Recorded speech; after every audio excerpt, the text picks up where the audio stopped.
to the world. Subscribe now to the Hot 97 YouTube channel. It's Ebro in the Morning with Laura Stiles and Rosenberg. Ebro, Laura, and Rosenberg. What's up, everybody? Our guest today, our brother, Sean Paul, back with a new album, Live and Livin'. Yo, man, thanks for the Air Force Ones, too, my guy. Wait, what? Yeah, bro, I appreciate it, man. Wait, what?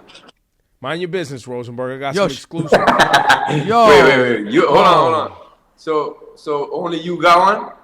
Yo, shh. Come on. I haven't been to the station. I sent three, bro. I sent three. I don't get it. So less is more, bro. If Less only is I more? got them, they're worth more. Maybe Laura they went to the was supposed station. get one and Rosenberg, man. All right, so I'm gonna sort that out. But yeah, give thanks. Yo, Yeah, yo. man, First big of all, up. and Ebro, say it proper, man.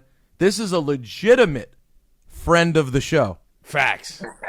Legitimate. How you been, man? How are Yes, things sir. in Jamaica these days? I've been good, man. There's lockdowns and I've been in studio and that's about it. Well, it's good to see your face shining and all that. Thank I was you. just laughing just a couple of days ago, you know, here in America, Joe Biden signed a new package, a relief bill. Everybody getting stimulus packages, right? And getting Yeah. $1,400 checks. And somebody said, so you know social media, I forget what they said. They said Simma, where the fuck is my stimmer? And then and then somebody got their stimulus check and they was like, here go my check, shout out to Joe. Yeah, Fuck a little bottle of more. I missed that, man. I missed Yeah, that. nah, he was hot. He You was trending again. They was taking clips of your video again, saluting it. know, see. Now, Yeah, last night was the myself. Grammys, Sean Paul. First of all, what are your thoughts? I don't know if you checked in with last night, but also in general, your Grammys experiences and thoughts. For me, for the most part, I've been asked the question a lot lately. With the Grammys, would I, have any problem with them? Would I boycott like how Weekend did? I'm not the boycotting kind, but I'm somebody that will talk my mind on an interview like this if you let me. So Of course. Since you asked me, I think that dancehall and reggae music is a huge genre. Even though we are kind of like underground with numbers, we've affected so much different pop artists right now, and also reggaeton artists, and also Afrobeat world, and also Zestin music in Trinidad. There's so much influence that dancehall has done, and reggae. And we every year we get a Grammy, and every year no one broadcasts us. I just feel it's about time that you broadcast that, man.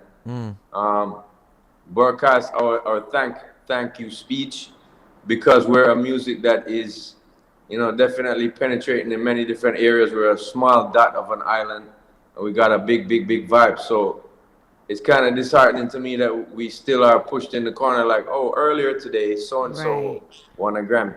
So that's my only grouse with it. Last night's show was, I didn't watch the whole thing. I watched pieces of it. Last night's show was socially distant. That's that's what I have to say. Yo, and it's real talk what you say about reggae too, because the contributions of the island of Jamaica to popular music through reggae, dancehall, and all that is, look, man, hip hop's not what it is without the island of Jamaica and dancehall. That's my sentiment, bro. So yeah, no, that's ill.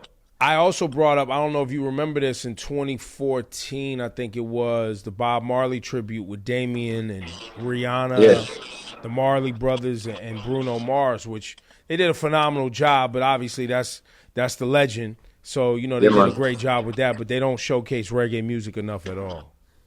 Yeah, I mean, the same day I won my Grammy. I was performing with Sting.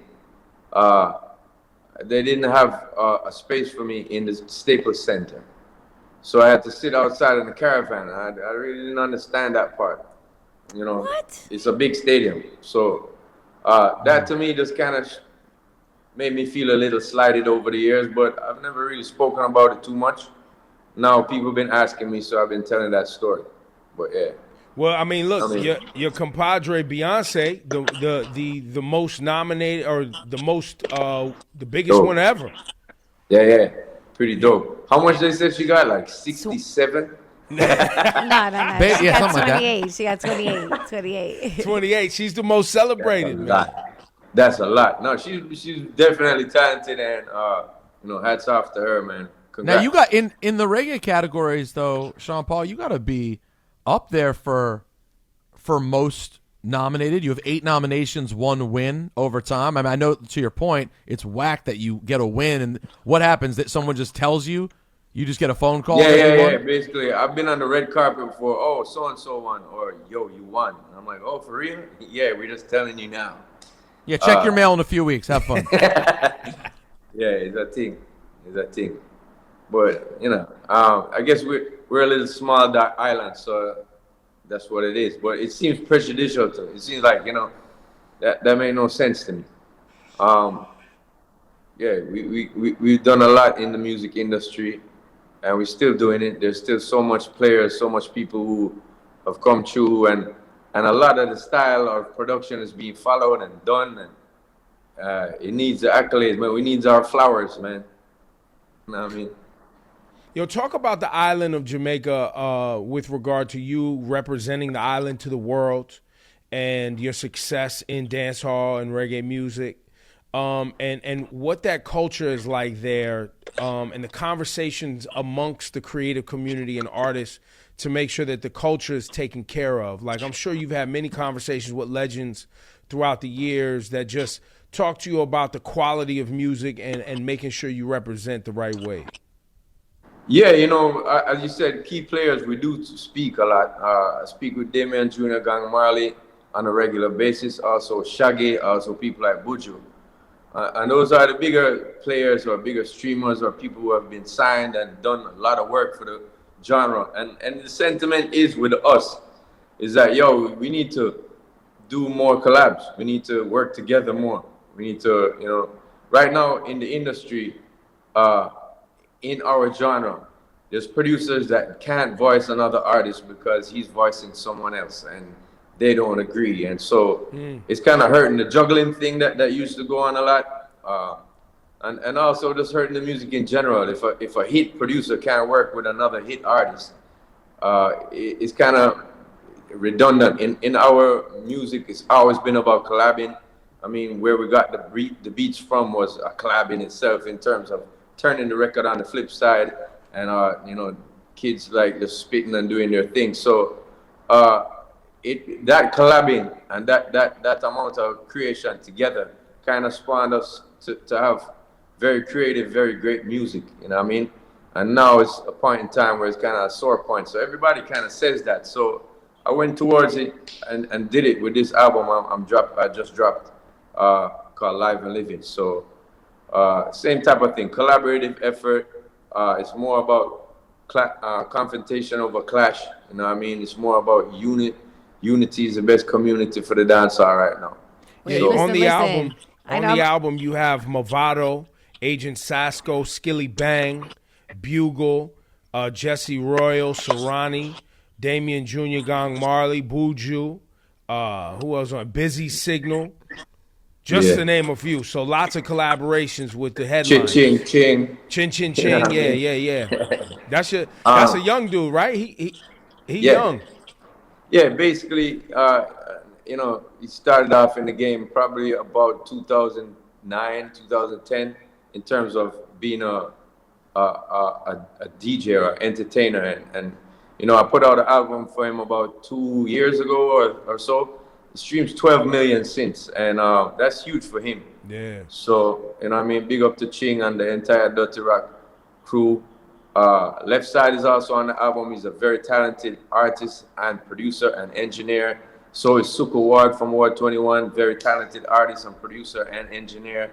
DeMarco is a very talented artist and producer and engineer. He produces on the album. All the production is done at home. Also, young cats like Intense and Govey and, as you said, Massacre and Skilly Bang on the album. I just kind of wanted to blend the whole thing, you know what I mean? The traditional sound and the new sound that's going on, because a lot of the elders kind of in the business, some of the times we kind of cuss the young ones, you know what I mean? It ain't as good as the old days and whatnot, but I'm trying to embrace it. There's things about what these kids are doing that does inspire me and do remind me of the greatness that has come before. And so I'm just trying to actually just shed some light on their career and work with great people, as you said, like Busy Signal and Bujo and, you know, Gang Mali. So, yeah, it's a good little effort to try bridge the gap and put the unity together and put the songs out there in a better way. Like, we're competing on the album, we're competing on each song, but we ain't clashing. You know what I mean? That's my whole thing right now. What are some of the young artists that you got your eye on right now who are buzzing and who've caught your attention? Everybody on this album I revere and respect their work ethic and their talent. But there's other people also out there that I didn't get to work with. You know, big up to my brethren, them like Charlie Blacks. We have a song on his album that's coming out. I think the album's out, but the single just dropped not too long ago. You know, also people like Jamil. I didn't work with him on this project, but I've intended to over the years. Same thing with Bugle. I just worked with him, but it's been years I've been wanting to work with him. There's some freestyles I've seen him do that are just dope and amazing. So, yeah, everybody on the album I'm working with, but you could put Jamil in that. You could put yeah, a young lady called Stark Ashley. She's dope. She sounds like Jada Kingdom to me, but, you know, different vibes. Big up Jada. I've also worked with her recently on another album that's coming in May. So, yeah. I got 2 albums dropping, one in March right now and one in May. The May one is called Scorcher. It's less hardcore dancehall oriented. There's more foreign type of production on there. It's more poppy dancehall. So it features people like Sia, people like Ty Dolla $ign, people like Stylo G, Jada Kingdom, as I said, Gwen Stefani and Shensia in one song. So yeah, wow. we've been, yeah, a nice little lovers rock song. Tovlo is also on that album, and also Junior Gang and Nicky Jam. We kind of just blended it up for a more poppy version of the thing. I've been at home and I've been traveling and I've been doing a lot of work in the studio. So yeah. Can you reach out to Gwen Stefani and tell her that Laura Styles loves her very much? I do. I will. Yo, Sean, you know, I'm looking over this. You just brought up clashing. Live and Livin is the album. Yeah. When it comes to clashing, the modern, you know, I know Digicel's been doing some clashing. But Verzuz, obviously, we saw the great Bounty Killer, Beanie Man, one of the best Verzuz we saw, which was phenomenal. Did they ask you to clash with somebody on Verzuz? No, they personally didn't reach out to me personally. Shaggy did and said that someone was saying to him, and a lot of people on Twitter was coming at me on Instagram like, yo, you need to do one. And I was like, nah. So I was in, nah. Yeah, for me, it ain't like, you know what I mean? The thing says versus battle, and I'm trying to put unity is the best community out there. And, you know, big up to Swiss and also Timberland. I mean, got a lot of respect for them and everybody who did the clash, or not clash, everybody who did the Verzuz. It's dope. I was mad proud of Beanie and Bunty for the performance they did and the numbers that they pulled. But me personally, I'm on a different tip. I'm trying to be the change I see in the universe right now. You know what I mean? I'm trying to be the change I want to see. So like, where someone asked me in an interview, like, why you didn't do Verzuz? I'm like, well, I don't want to do it. It reminded me of clashing. They're like, so what?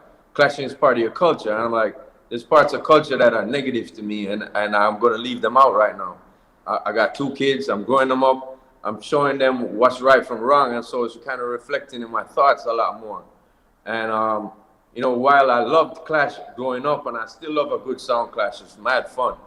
But, you know, when it comes on to what we've been doing as clashing artist style, you know, we calling each other's mothers' names, children's names. I'm surrounded by violence here in Jamaica. I've buried my friends because of violence.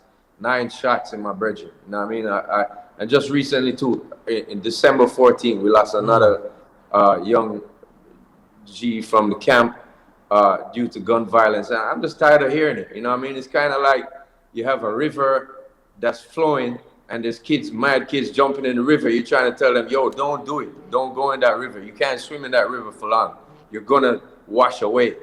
And they do it, and then I'm gonna sing songs about it and glorify it, and watch them wash away in this river of violence. I'm just not about it. So I'm very strong about that feeling right now. So when I said that, I didn't have nothing against verses. I'm just against the artist against artist. Well, I want to enjoy Ashanti and Keisha Cole. I don't want to have to pick them. I want both of them sexy and both of them sing damn good. You know what I mean?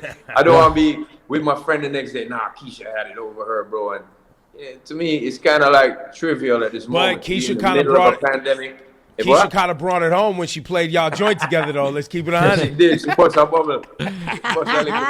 Yo, Sean, but this is two things. One is obviously our condolences about your loss in December. That's terrible.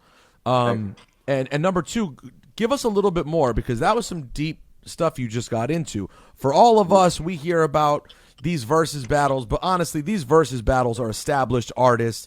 It's kind of a different thing. The clash culture in Jamaica that you're alluding to, while it is amazing and we love to watch the YouTube videos, if you pay even the smallest amount of attention to what's happened, legendary clashes have also led to real street violence and death before. Yeah. So I don't think people are putting that together, and that was deep to hear you put it that way. Yeah, I personally seen back in the day when Ninja Man and Shabba ranks clashed.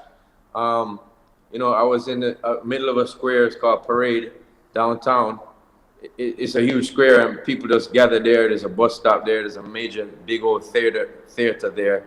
And I seen a dude and the next dude arguing. I'm a young kid. I'm like 17 years old, and they arguing. And one takes an ice pick out about who's greater, Shabba or Ninja. Shabba is a record artist. He's a recording artist. Nah, but Ninja is bad on stage. And then they start arguing. They take an ice pick out and go at each other. And I'm like, dude got stabbed in the forehead. And I'm like, damn. So I seen it firsthand. And to me, it's just childish right now. And I'm 40 great right now. I'm an old man like Ebro. You know what I'm saying? Bang, bang. But yeah, I'm just tired of seeing that and feeling that. You know what I mean? I've seen also music execs come down, bro. Rosenberg. I've seen them come to Jamaica, and they're like, "Who's the top two dudes?"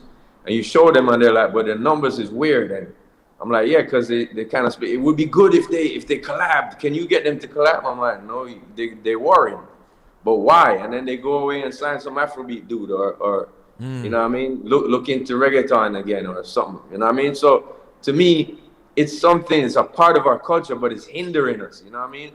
It's like it's too much now. And after 30 years of us singing these types of songs, dancehall music, hip hop music, reggaeton, we're supposed to be a current music. We're supposed to tell you about what's happening right now.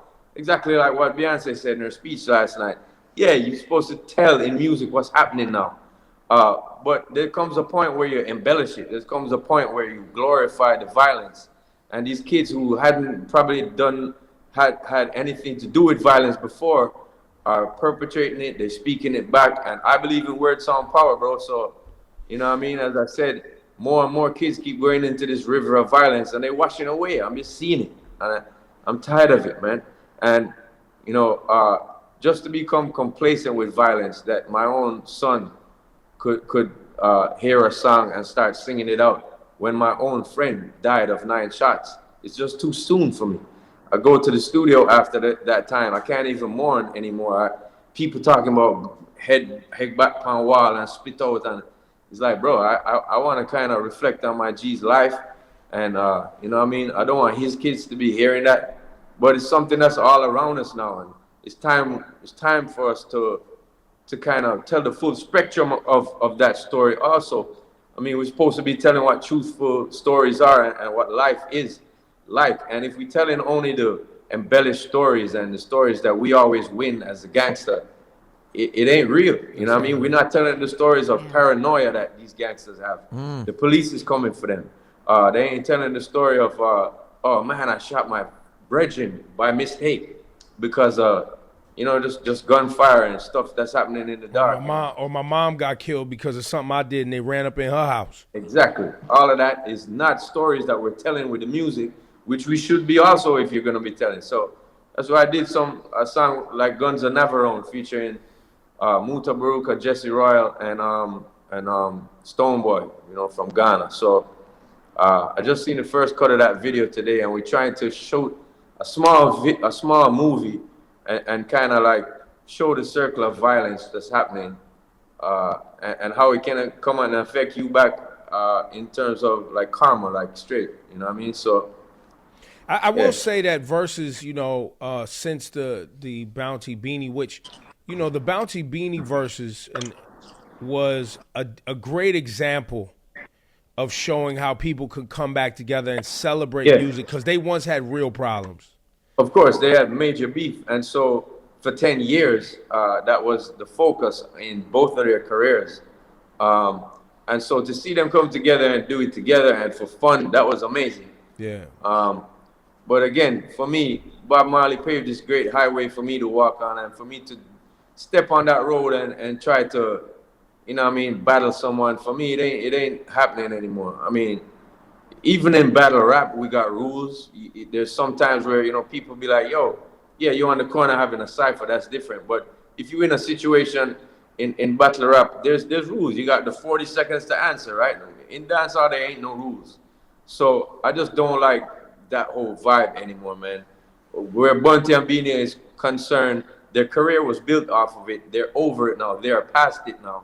And so to see them do it was fun.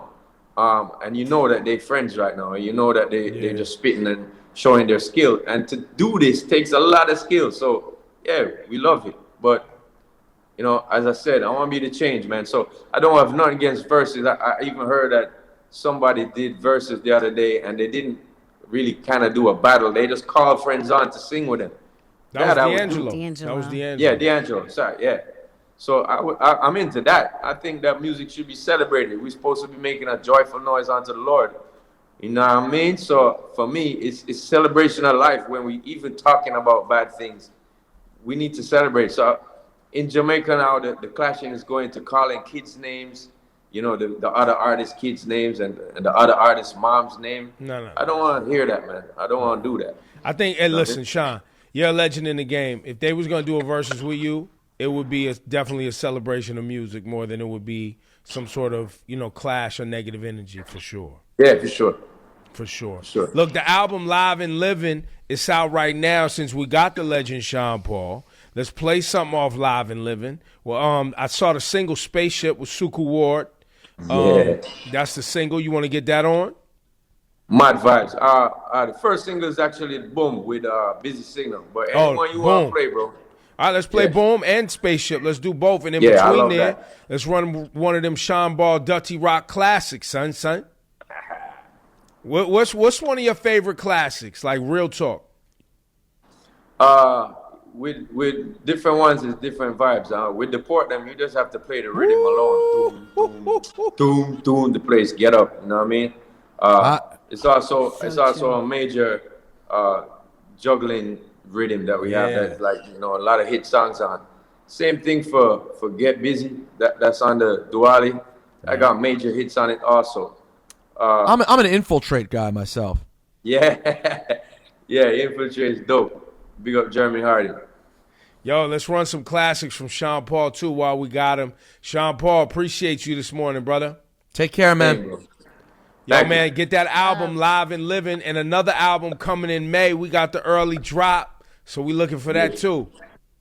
Yeah, brother. Thank you, man. I'm gonna get you guys those extra shoes, man. Nah, son. We're waiting. Chill. Thank you. Thank you. My value, you lowering my value, son. Thanks, Sean. Thanks, bro. Yo, love you. Love. Take care, bro. All right, peace. Thank you.